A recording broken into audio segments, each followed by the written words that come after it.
Exclusive new reporting today. It has now been more than 6 months since that deadly mass shooting at an Indiana FedEx facility.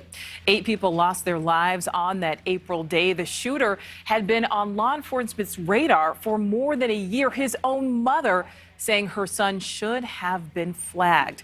NewsNation's Angela Ganote from our Indianapolis station WXIN spoke to Brandon Hole's mom, who describes the lengths she says she went to try and get her son help. It's a story you will only see here on NewsNation. 8951 Maribel Road. 11 p.m., April 15th. Caller heard 10 shots. Brandon Hole drove to FedEx, where he used to work. We can hear the shot. Within minutes, police say the 19-year-old randomly killed 4 people outside. The rifle inside here. And 4 people inside the facility. 4 more down inside the building. Brandon then turned the gun on himself. I won't grieve his death. I can't. I grieve the victims' deaths because it's not anything I ever thought would happen. I know that he had problems, and I did try to get help. I tried so hard, and I thought mainly the fight was so that he wouldn't kill himself. But in March of 2020, Sheila was so frightened of Brandon's anger, she asked police for help. For any mother to get to that point, that's a red flag. I didn't sit on the phone and say, my baby might, hurt himself or something like that. I went beating on doors, knocking them down if I had to.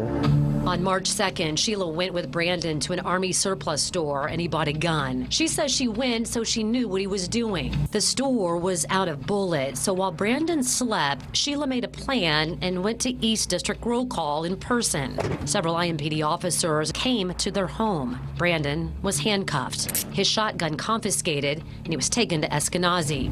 Sheila hoped they at least would put him on a 72-hour hold. No longer in 2 hours was he at Eskenazi. And then I get a call. Well, I'm walking home, or are you coming to pick me up? According to the medical records, Brandon was seen by a doctor who wrote Brandon denied wanting to die via police and that he feels fine. He needed help. Ultimately, that's not what we got, because you see the outcome, the horrific, happening, awful. During the next several months, Brandon bought 2 more guns using his stimulus money. Sheila says he became more unstable, even took him for emergency counseling. And he's like, this is stressing me out, and this is people I have to deal with. Brandon met with a licensed clinical social worker saying, quote, I can get very, very angry. Records of the session show Brandon said he doesn't have empathy. He doesn't care about the lives of others. He was deemed a moderate suicide risk and given a suicide plan. 9 days later, March 31st, Brandon met with a different social worker with a very similar message. In the final hours before taking 8 innocent lives, Sheila was with Brandon as he wrapped up a counseling session. Sheila told me she asked for more time. He scheduled several weekly sessions, and then time was up. These 8 people killed in a matter of seconds.